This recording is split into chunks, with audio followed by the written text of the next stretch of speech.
Алейкумассалам ва рахматуллах ва баракатуху. Құрметті бауырлар, негізінде адасу дінде екіге бөлінеді. Яғни адамдар дінде екі нәрсемен адасады. Бірінші ақида мәселесі, сенім мәселесінде адасады. Екінші адамдар амалда адасады.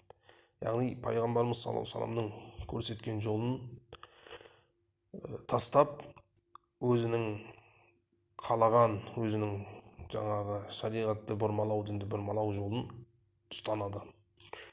Пайғамбарымыз саллаллаху алейхи вассалам осы екі адасуды екі үлкен дертпен байланыстырып қояды. Яғни осыларға үлкен себеп адамның бойында табылатын екі дерт бар дейді. Солар адамда айырылмаса, бұл адасу әрқашан адаммен бірге болады дейді.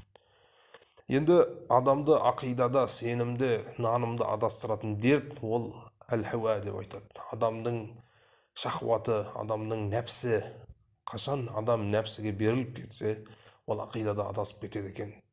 Маған осы жол ұнайды, осы маған осыны қаладым, осы маған жақсы нәрсе, өзіме ұнайды дейтін болса, ол адамды ақидада адастырып кетеді. Онда адам қашан нәпсіге, хауаға еріп кетсе, ол ақидада адасып кетеді. Қашан енді екінші дертті пайғамбарымыз саллаллаху алейхи вассалам тулул әмәл деп айтады. Адамда ұзақ армандар, ұзақ ойлар, ұзақ дүниеви жоспарлар пайда болса, ол амалда әлсіреп кетеді екен. Адамның амалы әлсіреп кетеді. Жүректе сондай дүниенің махаббаты пайда болса, мысалы, ондай жоспарлар болса, мен әлі мына жерге баруым керек, ана жердің бастығы болуым керек, мынандай үй салуым керек, мынандай бизнестер салуым керек десе, ол діни амалдар әлсіреп бастайды екен. Дінді бұрмалап бастайды, дінді сатып бастайды дегендей. Енді хадисте пайғамбарымыз саллаллаху алейхи вассалам былай деп келтіреді, бұны Жабир радиаллаху анху келтіреді. Қала Расулуллахи саллаллаху алейхи вассалам: "Инна ахвафа ма атахаввафу аля уммати ал-хава ва тулул амали." дейді.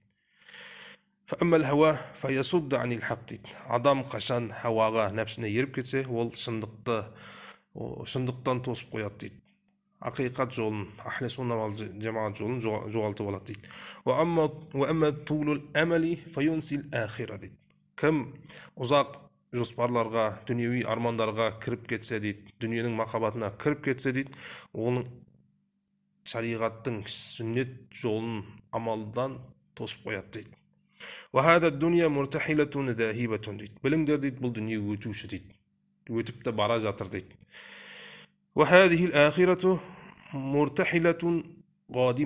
Біліңдер, ақирет те сізге дейді келе жатыр дейді. Дүние мына жақтан озып баратыр, ақирет бізге жақындап келе жатыр дейді. Біліңдер дейді, әрбір дүние мен ақиреттің өзіне көре ұлдары, балдары бар дейді. Яғни соған жұмыс жасайтын, соны разы қылатын балдар бар дейді, ұлдары бар дейді. Шамаңыз келсе, дүниенің ұлдарынан, дүниеге қызмет қылатын адамдардан болмаң дейді. Біліңдер дейді, дүние деген амал жасайтын үйі дейді. Амал үйі дейді. Шамаңыз келсе, ақиреттің амалдарын жасап алың дейді. Есеп жоқ дейді бұл дүниеде дейді Алла Тағаладан. Ертең сіз бұл дүниеден кетесіз, ақиретке барасыз, ақиретте енді амал болмайды дейді. Ешқандай амал жасайтын. Ертең мен намазымды оқып алайын, сүннетке еріп алайын, сәлде киіп алайын, шапан киіп алайын, сақалымды ұзартып алайын, хиджаб мәселесін қозғап алайын, ондай нәрсе жоқ. Ол жерде тек қана есеп болады дейді пайғамбарымыз саллаллаху алейхи вассалам. Бұл хадис имам Байхақи рахимахуллах Шуабул иманда келтіреді. Жаңа айтқандай пайғамбарымыз саллаллаху алейхи вассалам бұл хадисте екі дертті бізге ескертіп кетті. Үлкен екі дерт бар.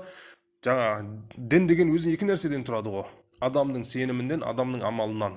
Енді адам өзінің нәпсіне берілсе, ақидадан адасып кетеді.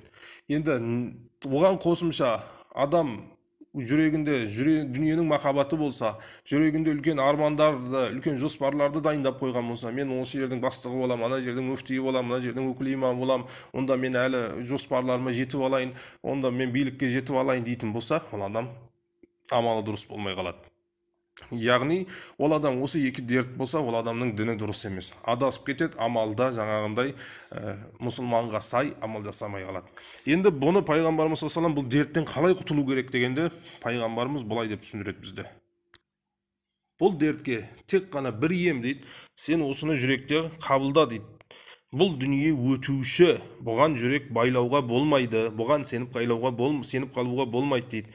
Саған пайда беретін ертең ақирет, мәңгі сол, саған жаңа мәңгі болатын, саған үй болатын, саған қалатын жерің сен ақирет деп. Осы сеніммен, итиғатпен мұсылман адам өмір жасайтын болса, өмір сүретін болса, жаңа екі дерт айырылып кетеді дейді. Онда бізде екі дерт пайда болған себебіміз, біз дүниеге сеніп қалдық, ақиретті ұмытып қалғандан болып болады. Сол кезде біз жаңа екі дертке ұшырап кетеміз. Алла сақтасын, біздің дініміз де, ақиретіміз де былай айтқанда босына кетіп қалады. Алла субхану ва тағала бізді осы екі үлкен дерттен аман сақтасын.